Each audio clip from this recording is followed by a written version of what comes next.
digamos assim, você tinha o ser humano como é todo ser humano, como um mês de vida. Mas não tinha essa forma ainda. Não tinha essa forma. Perninha. Não tinha. Mas veja bem, não é a nossa forma que nos faz humanos. Então, a gente vê como a religião cristã mete o bedelho no corpo das outras pessoas. Nos Estados Unidos, que o aborto é legalizado há quase 30 anos, o número de abortos, isso é estatístico, só vem aumentando. É uma prática que se torna corriqueira. Eu engravido, eu aborto. Só que isso deixa sequelas. Eu pergunto, o que é melhor? Um aborto ou uma criança mendigando, vivendo no lixão? Médicos que deveriam resguardar a vida, agora apoiam a morte. Que vergonha! Consideram inaceitável mulheres morrerem em abortos ilegais, mas defendem a morte de crianças em abortos legais.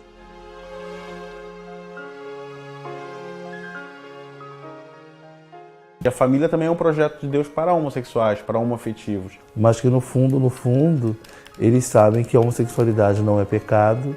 No fundo, eles sabem que o amor, né, entre duas pessoas, que Deus não condena. Eu acho que cada um faz a sua opção. A favor eu não sou. Eu sou a favor de casamento de homem com mulher. Eu sou contra qualquer prática de homofobia. Casamento está na Constituição. E ali diz que casamento é entre um homem e uma mulher. A senhora acha que Jesus, que era um homem que pregava o amor e tal, ele não ajudaria simplesmente dois homens que querem se amar? Acho que não. Agora, o que nós não aceitamos, não é o casamento entre pessoas do mesmo sexo, né? Se um dia o Supremo Tribunal decidir que também deve ser feito no religioso, nós vamos usar Atos 5:32 como nosso guia. Lá é dito o seguinte: antes importa obedecer a Deus do que aos homens. Raul, se o seu filho fosse homossexual... Eu ia amar meu filho, eu ia amar meus filhos como amo meus filhos. Eu tenho meu filho mais velho tem 20 anos, minha filha tem 16 e a outra tem 14, adolescentes. Sim. Pai, sou homossexual, eu amo vocês. Deus não concorda com a prática homossexual. Eu ia falar pra eles isso.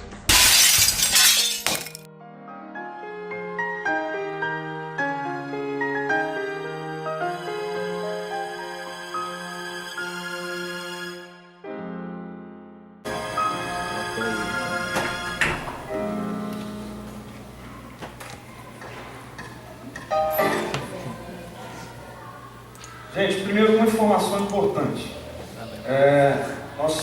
Quem participou aí das 2 últimas semanas, a gente está com uma série em duas temáticas pesadas.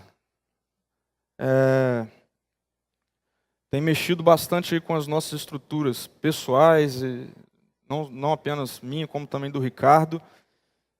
Mas a gente entende que tem hora que a gente precisa ir contra a cultura. E eu queria dar uma informação importante a respeito disso. Na semana passada, que foi o momento onde nós respondemos perguntas vindas a partir do primeiro domingo do mês, onde o Ricardo expôs a temática legalização do casamento homoafetivo. E nós percebemos, e quem esteve presente também percebeu, que o horário ficou bastante estendido. E nós percebemos que isso teve a ver com a interação de perguntas aqui que surgiram na hora, no domingo.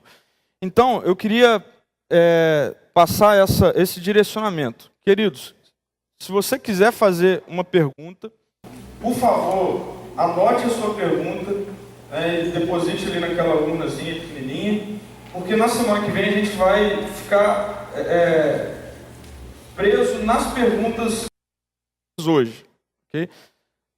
Por uma série de questões, mas a principal delas para que tenha uma melhor organização no sentido de logística de horário e tal.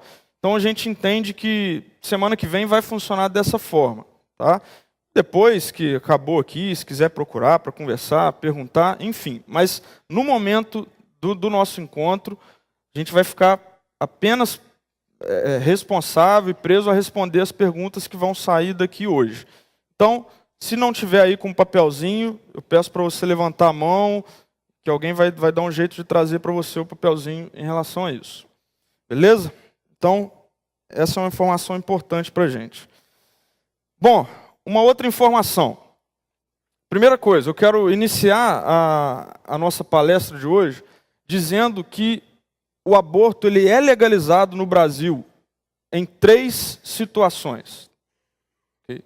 3 situações. Uma situação, ele é legalizado quando a gestação é consequência de uma violência sexual, de um estupro.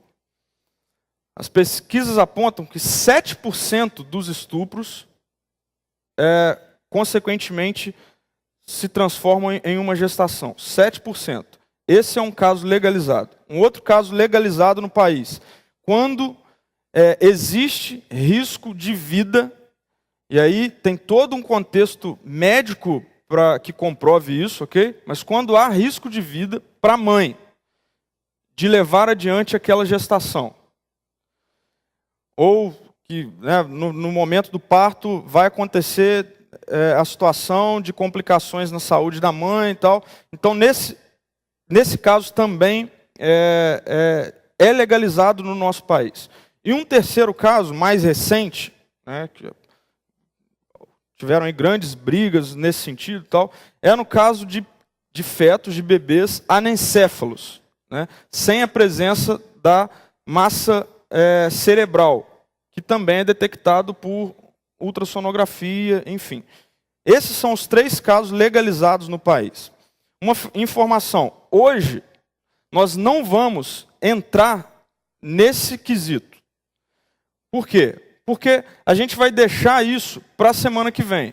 Foi um consenso entre eu e o Ricardo de que existe muita coisa para ser falada a respeito do que nós vamos falar hoje e que o horário se estenderia demais. Então, como nós temos essas 2 oportunidades, na semana que vem nós vamos entrar nesses 3 aspectos, ok?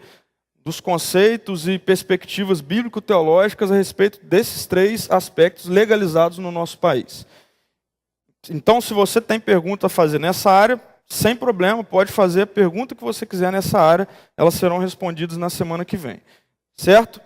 E aí, hoje a gente vai conversar então como a igreja, ou quando ela deve ir contra a cultura, que é uma cultura presente na nossa sociedade, não apenas nacionalmente falando, no nosso país, mas uma cultura mundial. Okay? E que é uma cultura pró-legalização do aborto. E como nós, como igreja, ou como o Evangelho, responde a isso? Essa é a nossa intenção. E eu queria iniciar dizendo, eu me lembrei durante essas 2 últimas semanas que eu fiquei envolvido com isso.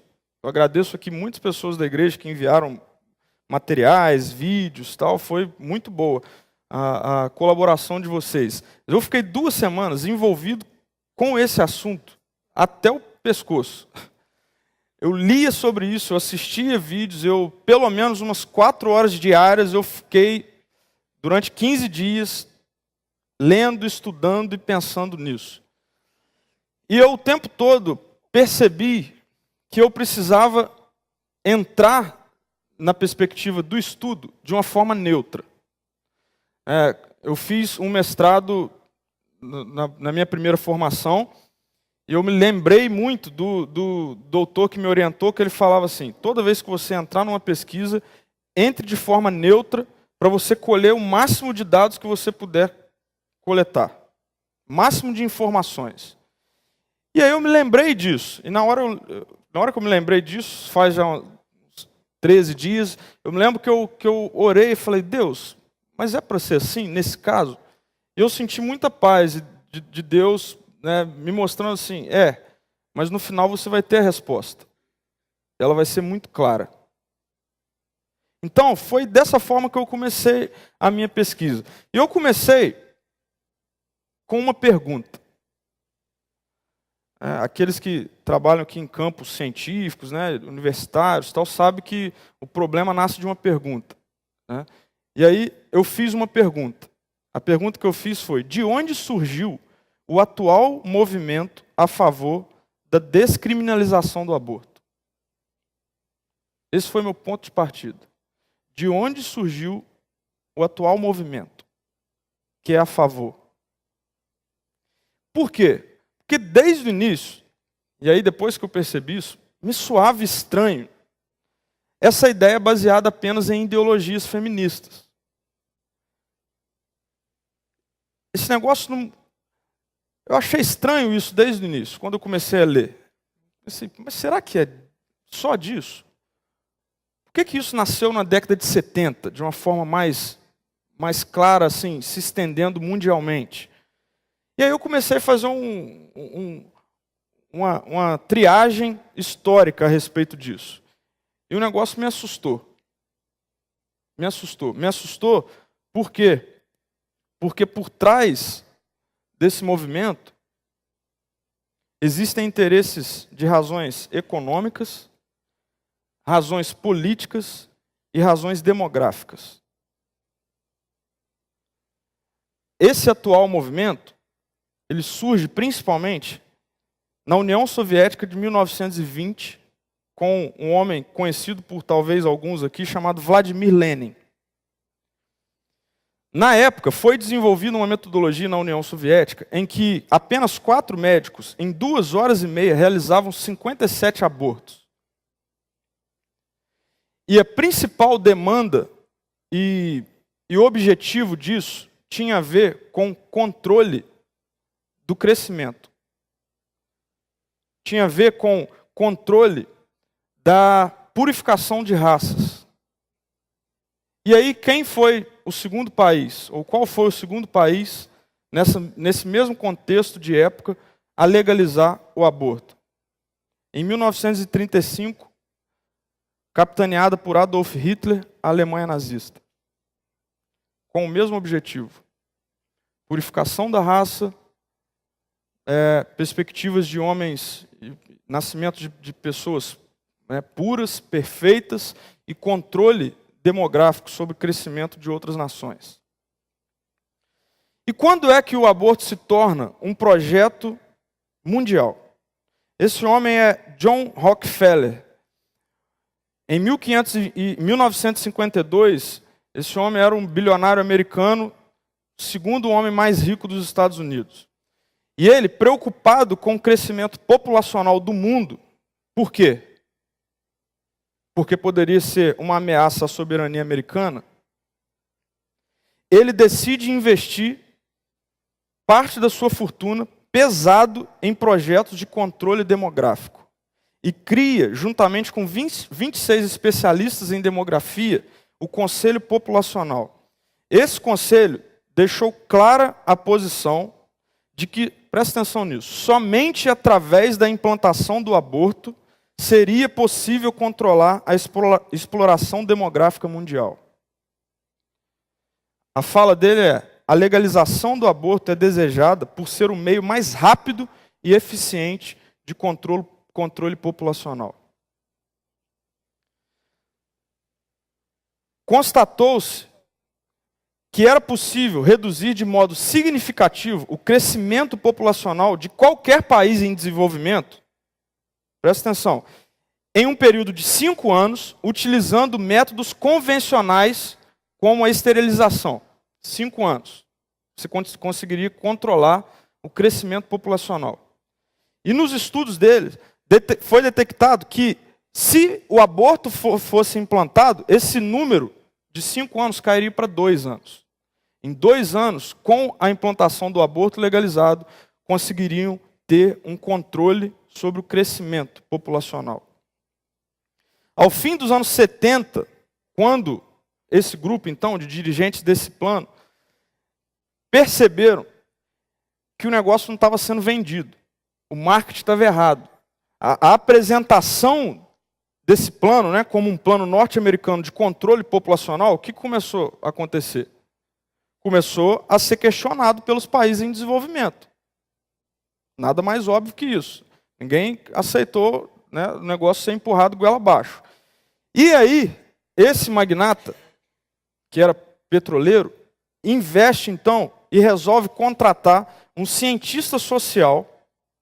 Olha a construção do negócio. contrata um cientista social que na época trabalhava na Fundação Ford, e eles resolvem então introduzir o conceito de emancipação da mulher e dos direitos sexuais e reprodutivos para que se pudesse impor, olha, a mesma coisa, sem que despertasse as mesmas reações.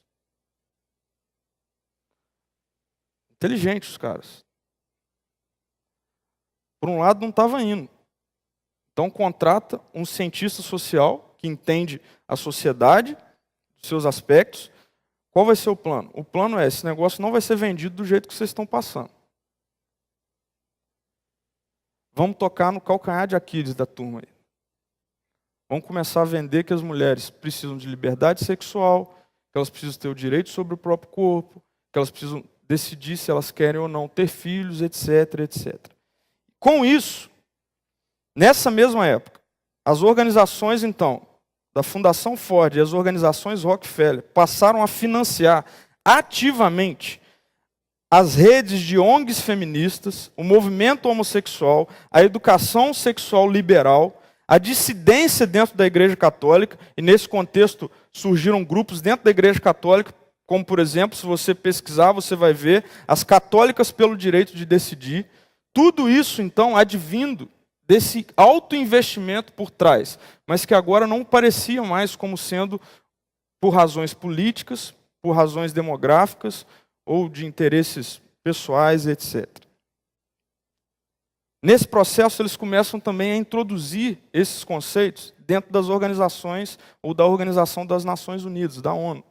Para quê? Para pressionar os países em desenvolvimento, e especialmente os da América Latina, a legalizarem o aborto. Eu encontrei uma busca dizendo que há pouco tempo a ONU veio pressionar o Brasil por causa do número de mortes que estava acontecendo entre mulheres no Brasil. Vítimas de aborto clandestino, que a gente vai falar sobre isso daqui a pouco. Como que esse negócio está hoje? Mundialmente falando. Essa herança está começando a aparecer. Eu li um artigo que eu recebi de duas pessoas, o mesmo artigo que foi publicado na Folha de São Paulo, do dia 11 de novembro agora, de 2014, que mostra que existe hoje uma epidemia no leste europeu, que teve início na China, de casos de feticídio feminino. Estão tendo preferência pelo nascimento de homens. Por quê? Porque eles estão pensando a longo prazo. É só a gente começar a pensar e ver a história, né, e ver o porquê disso, e a gente vai entender o porquê disso. E aí, no final da reportagem, o autor lá, o historiador, diz que entre os fatores, um forte fator é a herança soviética de 1920. Que está começando, então, a ser aflorado aí nessa perspectiva dos grupos pró-aborto. A gente não pode ignorar esses fatores. Não tem como. Não tem como ignorar. E a gente precisa entender que a pressão para a legalização do aborto faz parte dessa estratégia de longo prazo que existe por causa de ações que nasceram aí ao longo da história fora do nosso país. Não tem como a gente pensar na perspectiva do nosso país sem levar em consideração isso. Okay?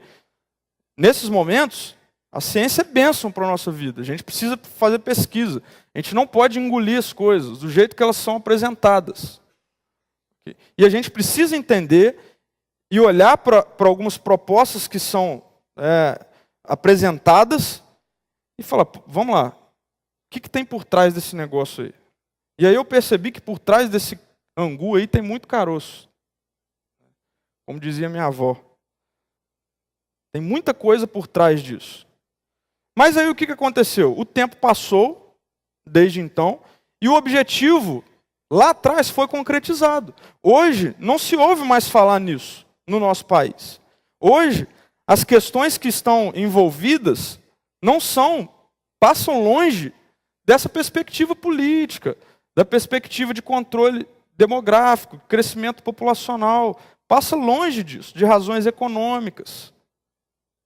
Hoje no nosso país, no nosso cenário nacional, existe aquela brincadeira de cabo de guerra. Acho que todos aqui já brincaram de cabo de guerra. De um lado, nós temos principalmente a bandeira feminista. Okay? Por que principalmente? Porque existem também pessoas que não fazem parte de grupos feministas, mas que também são a favor da legalização do aborto. E do outro lado, existe o que a sociedade aí chama dos fundamentalistas religiosos, principalmente. Por que principalmente? Porque também existem muitas pessoas que não são cristãs, etc., mas que são contra a legalização do aborto. Mas esses são os dois lados do cabo de guerra.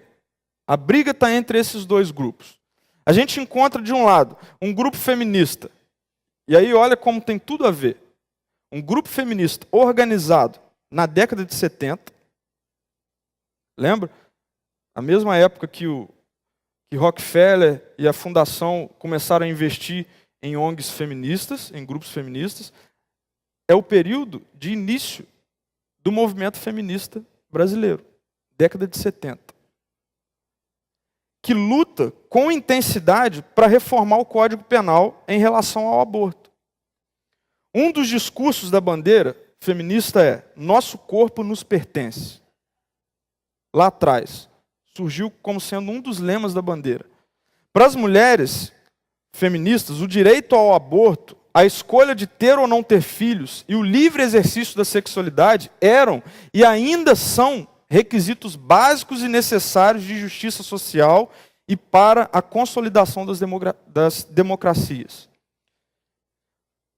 Para os que não fazem parte desse grupo, que não têm no seu discurso isso, mas que são a favor da legalização do aborto, está principalmente a ênfase na falta de estrutura familiar. Ou seja, é melhor um aborto do que uma criança no lixão. O grupo que não faz parte dos movimentos feministas e que são a favor da legalização do aborto defendem isso. Defendem que, por questões sociais, como a pobreza, a falta de estrutura, etc., é melhor uma mãe não ter o filho. Como nós vimos o sujeito aqui no vídeo. O que é melhor? Uma criança no lixão ou um aborto? Daqui a pouco a gente fala sobre isso. Do outro lado do cabo de guerra lá, a gente encontra então os fundamentalistas religiosos, que a sociedade chama, ou os que simplesmente não são a favor, levantando a bandeira de que é um assassinato, está matando uma criança, tem vida. Então não tem como a gente concordar com esse negócio. É um indefeso, Deus não aprova, etc., etc. Essa é a grande batalha aí que está sendo travada. O principal fator vinculado, então, que nasce a partir disso, o principal fator vinculado ao movimento pró-aborto no Brasil apela para uma questão. Talvez vocês tenham consciência disso. Sei lá, no máximo um mês atrás, o Fantástico fez uma matéria grande sobre a prisão, foi pego em flagrante, uma ação da Polícia Federal em que uma quadrilha de clínicas envolvidos em clínicas clandestinas, formada por médicos, policiais, etc., foi presa, girava milhões de reais anualmente no país, tal. Então, assim, isso é conhecido de todos nós. E esse é o apelo do movimento pró-aborto. O que eles dizem? Muitas mulheres morrem anualmente vítimas de abortos feitos em clínicas clandestinas despreparadas. E aí, na pesquisa que eu fiz, esse também é uma outra informação importante. A gente encontra muitos números, dos mais variados, para mais ou para menos. E aí também, esse é um princípio que eu aprendi na ciência. Tem que ter cuidado para lidar com o número. Tem que ter cuidado com que número que está sendo apresentado, como ele está sendo apresentado. E aí, para não ser injusto com ninguém, eu fui pelos dados da Organização Mundial de Saúde. Os dados da Organização Mundial de Saúde nos apresentam a realidade de que 20 milhões de abortos inseguros são praticados anualmente no mundo. Okay? Abortos inseguros, aqueles feitos em clínicas clandestinas. E desse número, né, isso pode ser um fator, né, determinante na morte de uma média aí de 70 mil mulheres por ano. Vítimas do aborto, complicações na prática do aborto, de forma clandestina. Esses foram os dados que eu encontrei da Organização Mundial de Saúde e eu fico com eles. Eu fico com eles. Então, não tem como a gente negligenciar esse fato. Okay? Isso é um fato. Mulheres estão abortando no mundo e no Brasil, faz parte do mundo, e existe um número delas que morrem por complicações do procedimento. Ponto passivo. Isso é fato. Ah, quantos? Nas minhas pesquisas foi difícil mensurar, então eu fico com esses dados aí. Mas morre. Existe esse fato. E esse é o cerne da questão levantada pelos que são pró-legalização do aborto. A questão que é levantada é, com a legalização, as mulheres vão deixar de fazer isso de forma clandestina. E aqui, um parênteses aqui. Existem no Brasil clínicas top clandestinas. Okay? Só que quem tem acesso a essas clínicas? Mulheres que têm condição, famílias que têm condição de pagar. Não é o caso. Mas assim como existem clínicas top, existem também açougues que fazem aborto, né, por qualquer trocado. Então, isso é um fato. E nesse íntere aí, mulheres morrem, né, vítimas de um aborto mal feito, e, enfim, de condições, falta de higiene, etc., trazem complicações e mulheres morrem. Esse é um fato. Isso é um fato. E aí, as pessoas que defendem então que, com a legalização, os hospitais públicos, o SUS, vai então passar a fazer isso de forma preparada, com médicos capacitados, com maquinário ideal, com condições de higiene ideais, etc, etc. Essa é a defesa. Então, existe um problema? Existe um problema. Mulheres estão abortando. E mulheres morrem em clínicas clandestinas. E aí, então, o movimento pró-legalização diz, tem que legalizar, porque aí esse negócio de clínica clandestina vai parar de existir e as mulheres vão, então, se utilizar, as famílias vão se utilizar de meios adequados para a realização do aborto. Esse é o problema. Só que aí é o que para mim vem o problema. O problema está na solução dada. Existe um problema? Sim. E o que a gente faz quando tem um problema? A gente busca uma solução para o problema. E, para mim, é aqui que mora o problema, na solução dada. E sabe por que eu digo isso? Eu digo isso porque a nossa sociedade possui algumas características complicadas no que diz respeito a decisões tomadas para resolver problemas, de uma forma geral. Mas a gente vai ser específico em relação ao caso que nós estamos tratando hoje. Algumas características presentes na nossa sociedade. Eu queria pensar isso aqui um pouquinho com vocês. A primeira característica, aqui a ordem não altera, ok? Mas a primeira não interfere, mas a primeira característica que eu vejo presente na nossa sociedade e que tem uma ação direta nesse caso é o relativismo. O relativismo.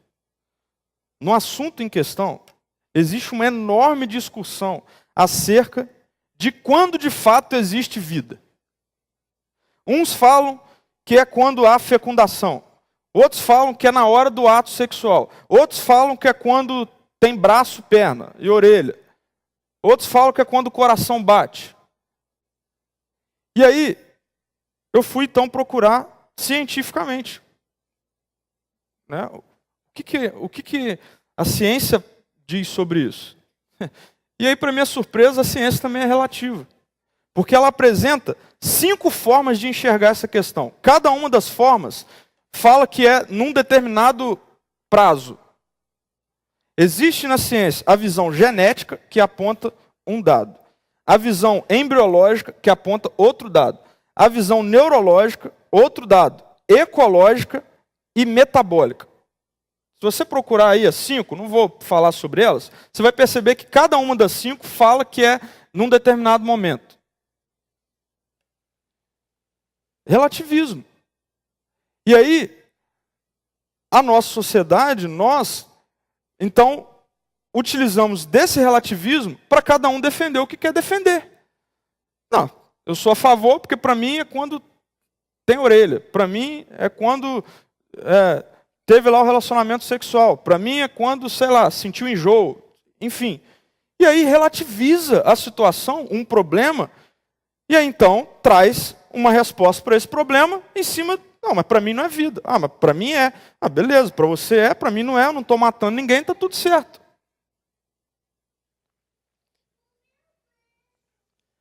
Esse senhor aí, o nome dele é Bernard Nathanson. Ele veio a falecer no dia 21 de fevereiro de 2011. Um médico norte-americano. Ele trabalhou no Hospital de Mulheres de Nova York, onde conheceu a realidade das mulheres que cometiam um aborto clandestinamente. Em 1969, ele fundou a Liga de Ação Nacional pelo Direito ao Aborto, sendo um militante na luta pela ampliação do direito do aborto nos Estados Unidos. Em 1971, ele assumiu a direção do Centro de Saúde Reprodutiva e Sexual de Nova York, uma clínica obstétrica, onde se realizava o maior número de abortos legalizados nos Estados Unidos, em Nova York. Ao final, em 1972, ele próprio demitiu-se da clínica para ser nomeado diretor do Serviço de Obstetrícia do Hospital de São Lucas de Nova York, onde criou o serviço de fetologia. Nesse período, é o período onde houve aí um boom no avanço tecnológico ultrassonográfico. Então, ele formou então, né, esse serviço, criou esse serviço de fetologia, e ele então começou a ficar a par das novas tecnologias, né, de ultrassonografia, com as quais era o quê? Era possível acompanhar o desenvolvimento do feto. Eu estou vivenciando isso na prática com a Marina, né? Cara, cada vez é mais perfeito. Dá para você ver tudo. Hoje tem até 3D aí, né, que fazem. Então, nessa época, o negócio estava começando. E ele, a par disso, começou a utilizar o método para ver o desenvolvimento do feto. Foi nesse período que ele reviu suas convicções. Existe um vídeo dele no YouTube, um documentário que ele fez, em que ele fala, se eu não me engano, ele pessoalmente fez mais de 20 mil abortos. Ele pessoalmente. Quando ele começou a ver o que de fato estava no ventre da mulher, ele reviu suas convicções. Ele decidiu gravar um aborto feito pelas lentes ultrassônicas, numa gravidez de 12 semanas. Tem esse vídeo, ele dispõe esse vídeo. Eu não consegui ver o vídeo. Essa é uma informação que eu não dei no início, mas eu gostaria de dar. Vocês não vão ver aqui nenhuma foto, nenhum vídeo sobre isso. Okay? Eu achei por bem não fazer isso. Mas ele tem esse vídeo lá, que mostra que 12 semanas, um negocinho desse tamanho aqui, fugia do equipamento que é utilizado para abortar. O coração, que normalmente, num feto dessa idade, né, desse tempo, bate a 140 a 145 por minuto, foi a mais de 200. E aí, depois que ele passou por isso, uma fala dele me chamou a atenção. Ele disse: eu não posso concordar com isso. Estamos matando seres humanos. Talvez para ele, muitas coisas eram relativas. Ah, ainda não é, ainda é. A ciência fala que é de tanto, então eu prefiro ficar com essa, tal. Mas quando ele viu de fato o que estava acontecendo, ele reviu suas convicções. Depois disso, ele se converteu ao cristianismo e veio a falecer em fevereiro de 2011. Uma outra característica presente na nossa sociedade, além do relativismo para resolver os seus problemas, é o imediatismo. Isso é um problema. O que a gente faz? Na nossa vida prática, quando aparece um problema, a pergunta feita é: qual é a via mais rápida de eu resolver o problema? É isso ou não é? É isso que a gente faz. Aparece o problema, a nossa mente já trabalha para procurar a via mais rápida de solucionar o problema. No assunto em questão, o movimento pró-aborto diz: mulheres abortam clandestinamente. Isso vai continuar. E existe um número que morre vítimas de um despreparo iminente. Logo, legalizar vai ser a solução do problema. Via mais rápida. Só que aí, nesse caso, nós também temos que ser inteligentes. Porque, infelizmente, eu tenho visto pessoas, no meio disso, ignorantes quanto ao assunto. Por que inteligentes? Porque existem países próximos a nós. Hoje existe internet, existe avião, pega e vai no lugar.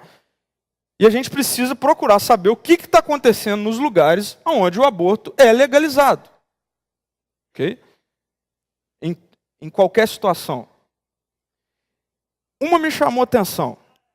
É o caso da Austrália. A Austrália foi um dos primeiros países a legalizar o aborto. Desde a década de 70. Hoje, cerca de 100 mil crianças são abortadas anualmente na Austrália. Mas olha o que começou a acontecer. Agora, o governo anunciou um plano para reduzir o número de abortos no país. Sabe como que eles estão fazendo isso? Eles estão investindo 51 milhões de dólares australianos num programa, presta atenção, de aconselhamento a gestantes e prevenção do aborto. Quem que eles estão contratando para fazer isso? Entidades ligadas ao cristianismo. Sabe por quê? Por dois motivos. A taxa de natalidade nunca foi tão baixa, não nasce mais pessoas na Austrália. E outra, o governo não está dando conta do número de abortos.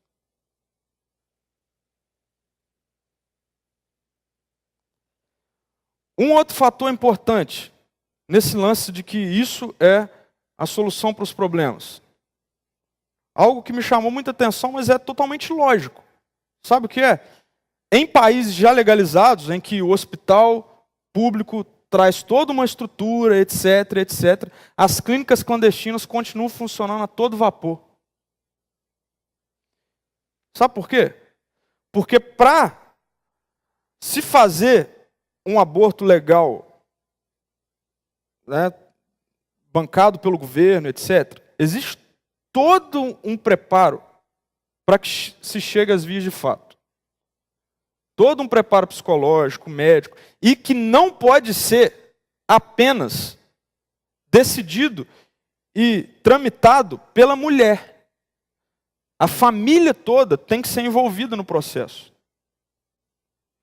Por que ainda continuam funcionando as clínicas clandestinas? Por quê?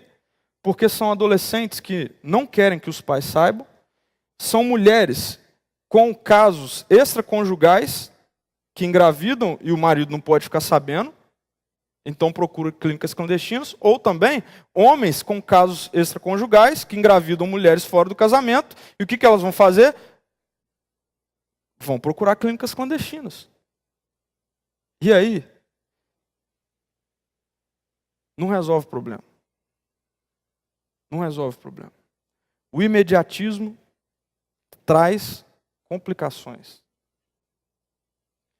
Terceira característica presente na nossa sociedade para solucionar problemas e que, nesse caso, só traz mais problemas. Individualismo. Individualismo, que está aqui diretamente ligado ao egoísmo. Olha, eu confesso que foi o único momento nesses dias de estudo que eu chorei.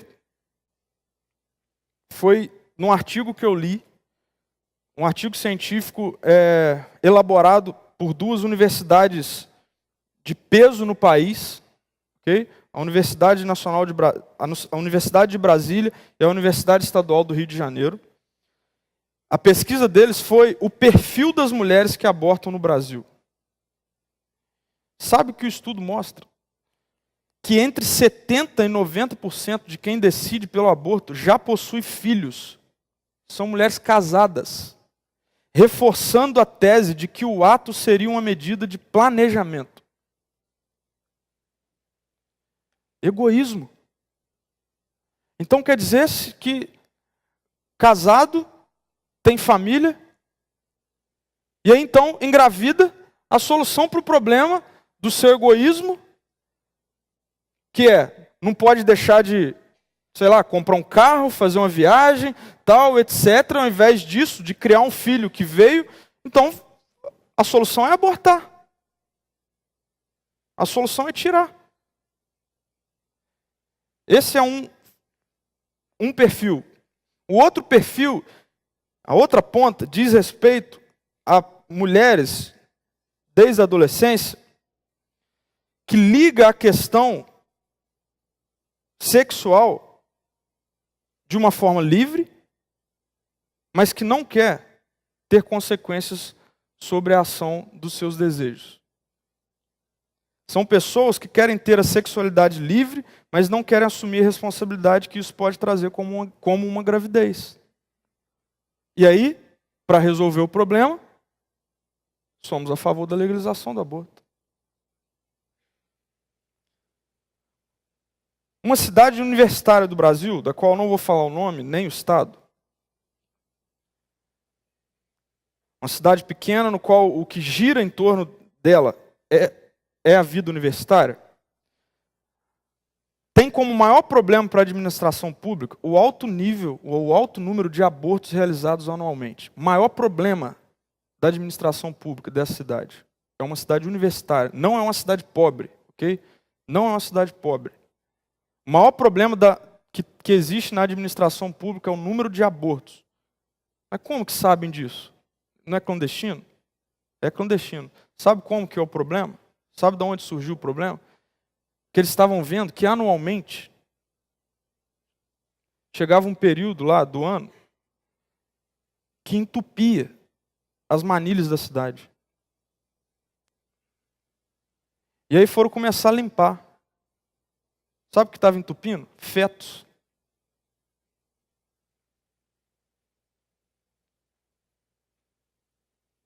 Mulheres, meninas, homens, com estrutura, não é ninguém pobre, ok? Mas que querem ter a liberdade sexual que a mídia, que a sociedade tanto diz que é saudável, mas ninguém prepara para as consequências disso. E aí então vamos legalizar. Os jovens, as mulheres, os homens têm que continuar tendo liberdade sexual, mas eles não têm que assumir a consequência disso que pode ser uma gravidez. Então a solução para o problema é o aborto. O senhor que apareceu no vídeo aqui, dono mesmo, okay? Dono da Igreja Universal, ele defende a legalização, eu preciso falar isso. Ele defende a legalização do aborto sobre essa ótica social. O que é melhor? Uma criança no lixão ou um aborto? Eu tenho para dizer para esse senhor que o melhor é, ao invés dele gastar milhões construindo aquela aberração que ele construiu em São Paulo, pegar o dinheiro que ele investiu naquilo e tirar crianças do lixão. Esse é o melhor a ser feito. Os não sei quantos milhões que foram investidos naquilo, daria para tirar muitas crianças do lixão. Mas isso reflete o individualismo presente na nossa sociedade. Mas existe também uma quarta e última característica da nossa sociedade, que tenta solucionar os problemas usando o relativismo, usando o imediatismo e usando o individualismo, que no final vai ser mais caos. E a última característica é que a nossa sociedade, infelizmente, vive na independência de Deus. Eu coloquei esse versículo aí de Juízes 21, 25. Aqueles que estiveram presentes na nossa série sobre Fora do Trilho perceberam as consequências trágicas de uma sociedade que vive sem o governo de um rei. Jesus. A autoridade daquele que nos criou.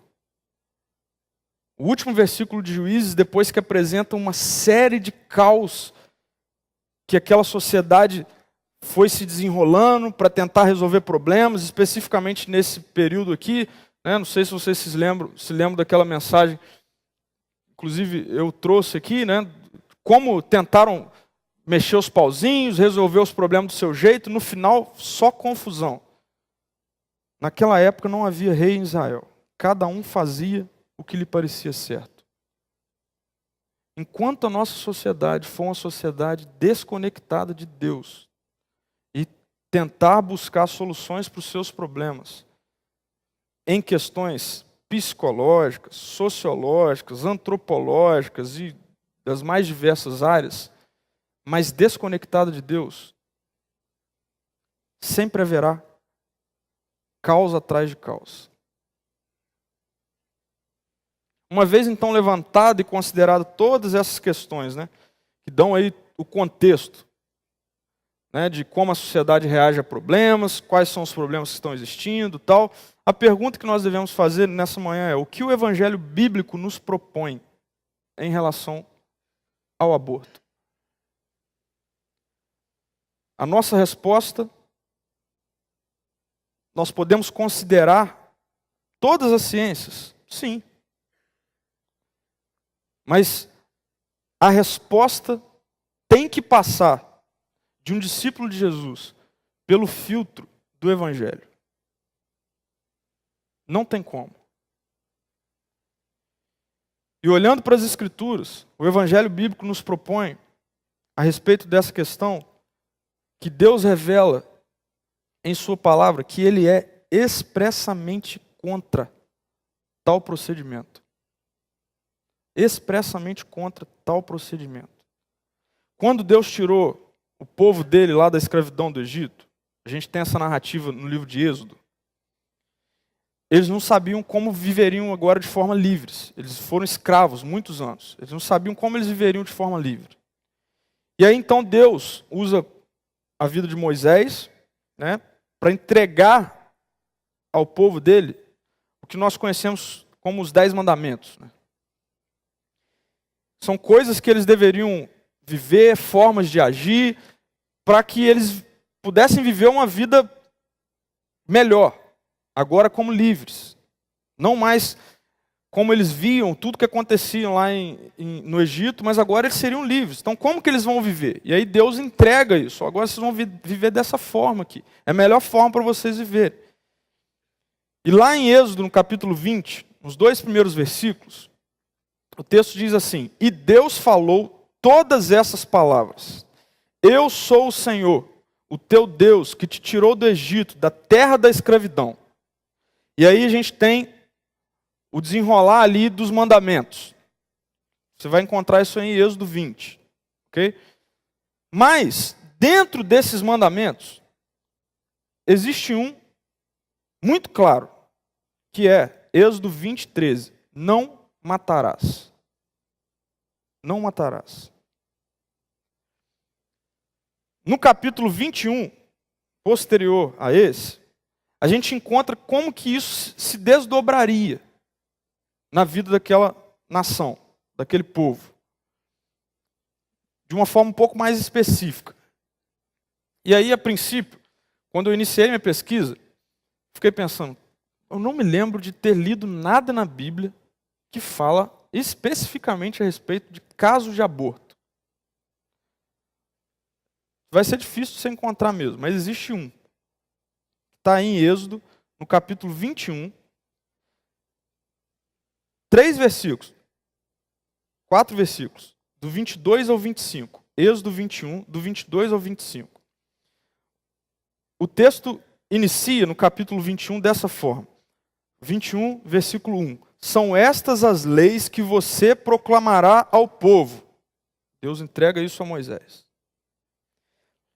Então ele vai dar uma série de formas como as pessoas se socializariam, enfrentariam problemas, desafios, questões, intrigas, etc. Chega no capítulo 21, versículo 22, e o texto diz assim: se homens brigarem e ferirem uma mulher grávida, e ela der à luz prematuramente, não havendo, porém, nenhum dano sério, o ofensor pagará a indenização que o marido daquela mulher exigir, conforme a determinação dos juízes. O que está acontecendo aqui?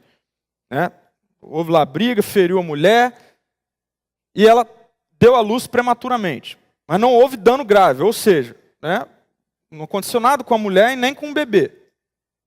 Certo? Não houve dano. Mesmo assim, o ofensor pode cobrar a indenização, lá naquele contexto. Mas aí olha só o que vem depois. Mas se houver danos graves, o que a gente entende por danos graves? Se houver morte, ok? A pena será vida por vida, olho por olho, dente por dente, mão por mão, pé por pé, queimadura por queimadura, ferida por ferida, contusão por contusão. Esse texto é claro. O texto aqui está falando disso. Está falando disso e traz a perspectiva de que Deus é contra um dano feito a uma mulher em período de gestação. E o texto aqui não fala se o dano é contra a mulher ou contra a criança. Fala que é o dano àquela situação ali. Logo, subentende que é um dano tanto relacionado à mulher quanto à criança. Deus é contra a perspectiva nos dois casos, de mulheres e crianças. Por isso, Deus não é a favor do aborto. Por quê? Porque se trata da morte de crianças. Como eu disse, no campo do relativismo eu fico com a Bíblia. E as Escrituras nos apresentam uma realidade que o salmista narra, apresentada no Salmo 139, especificamente dos versículos 13 ao 16, que passa para nós a ideia de como é que Deus lida com aquele serzinho ali que está dentro do ventre da mulher. O salmista diz assim: tu criaste o íntimo do meu ser e me teceste no ventre de minha mãe. Eu te louvo porque me fizeste de modo especial e admirável. Tuas obras são maravilhosas, disso tenho plena certeza. Meus ossos não estavam escondidos de ti quando em secreto fui formado e entretecido como nas profundezas da terra. Antes de estar dentro da mulher. Os teus olhos viram o meu embrião. O salmista está falando para Deus aqui. Os teus olhos viram o meu embrião. Todos os dias determinados para mim foram escritos no teu livro antes de qualquer um deles existir. Sabe o que isso mostra para a gente aqui? Só quem tem acesso ao livro da vida é Deus. E nem eu, nem você, nem ninguém pode colocar ponto final nos dias que estão escritos por Deus. Crianças ou adultos. Se existir outra interpretação, por favor, pode trazer. Mas pode surgir uma pergunta. Pedro, mas e as mães que morrem? Deus quer então a morte delas? Claro que não. É óbvio que não. Deus não quer. Deus se preocupa com elas. Jesus foi nas Escrituras, a gente encontra isso nos Evangelhos, aquele em que rompeu barreiras sociais relacionadas às mulheres que não tinham direito nenhum. E como então Deus responde a isso? A questão das mulheres. Deus revela na sua palavra a via certa para a resolução desse problema. E em resposta, as duas questões que estão mais relacionadas aos casos de aborto no nosso país, né, mulheres ou famílias que não querem ter filho, descobriu que está grávida, então abortam, ou mulheres, né, que não querem ter filho, estão na fase de estudos, tal, um filho vai atrapalhar, mas quer continuar tendo o relacionamento sexual, tal, e aí então engravida, abortam. Como Deus então responde esse viés? Deus responde esse viés de duas formas. Primeiro, Gênesis 2 diz que Deus planejou para o homem e para a mulher que ambos deixariam pai e mãe, se uniriam à sua esposa, e os dois se tornariam uma só carne. Se casariam. Ontem eu falei isso aqui no Mosaico. O melhor método contraceptivo que existe é fazer sexo na hora certa, que é após o casamento, que foi o que Deus planejou para o homem e para a mulher. Se meninas, adolescentes, jovens, adultos querem prevenir uma gravidez indesejada, antes de pensar em usar camisinha ou qualquer outro método, tem que submeter ao governo de Jesus, que traz a perspectiva de uma construção familiar da maneira como ele planejou. E é a melhor que existe. Agora, a outra resposta para mulheres que já casadas, famílias já constituídas, mas que não querem ter mais filho, e então engravida lá acidentalmente, e não está na hora, e quer então tirar. Quer ter só um filho, e não sei mais o que é uma perspectiva aí presente na nossa sociedade. A resposta disso também é: submeta-se ao governo de Jesus, que diz que os filhos são herança do Senhor. Melhor coisa que existe. O Salmo 127, eu vou ler ele na versão A Mensagem. Diz assim: se o Eterno não construir a casa, a obra dos construtores não passará de frágeis cabanas. Se o Eterno não guardar a cidade, o vigia noturno não servirá para nada. É inútil levantar cedo e dormir tarde, trabalhar como um alucinado. Você não sabe que ele gosta de dar descanso a quem ama? E aí, olha o que entra agora. Não vê que os filhos são os melhores presentes do Eterno, que o fruto do ventre é o seu generoso legado? Como flechas de um guerreiro são os filhos de uma juventude cheia de vigor. Vocês, pais, são abençoados demais quando têm muitos filhos. Seus inimigos não terão chance contra vocês. Serão varridos imediatamente da sua porta. Eu queria aproveitar para falar um pouco disso. Existe toda uma perspectiva por trás da ideia de cada vez mais, e isso está comum na nossa sociedade como um todo. As pessoas não têm mais condição de ter mais de um filho. Isso é falado muito, né? Mas eu queria, pelo menos, que você pensasse no seguinte: infelizmente, essa é uma perspectiva que, na maioria das vezes, a gente pensa nela a curtíssimo prazo. A gente não consegue enxergar isso a longo prazo.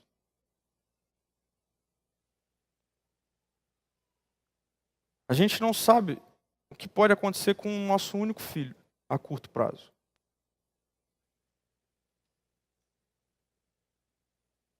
E as Escrituras é muito clara. Seus filhos vão proteger você na sua velhice.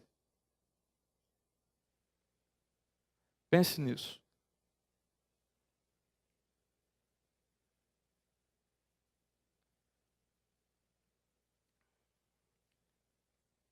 Eu chego para concluir esse estudo.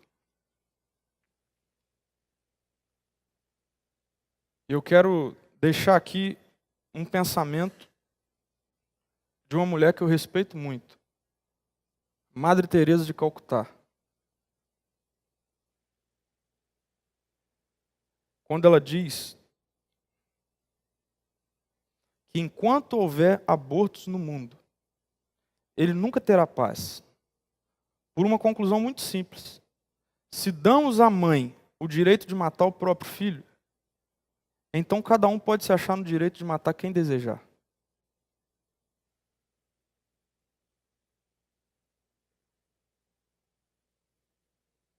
É simples, mas é isso.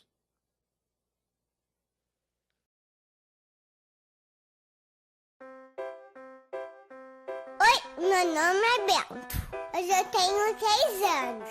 E a minha história começa bem antes. Quando meu pai namorava a minha mãe, eu comecei a existir. E ainda eu era um tamanho de uma sementinha. Mas eu estava ali. A minha mãe ficou com muito medo como eu descobriu. Eu tentei falar. Calma, mamãe. Mas ele não ouviu. Então meu pai teve uma ideia de zirico. Abortar eu. Vê se pode. É quando a minha vovó ficou sabendo. Ficou muito bafo. Eu ouvi a vovó dizendo: desde que eu vou criar essa criança. Mas quando que eu nasci, eu acho que a mamãe me deu pra vovó. Ficou doida comigo. Também bonitão assim, o meu pai quando me viu nascer, até chorou.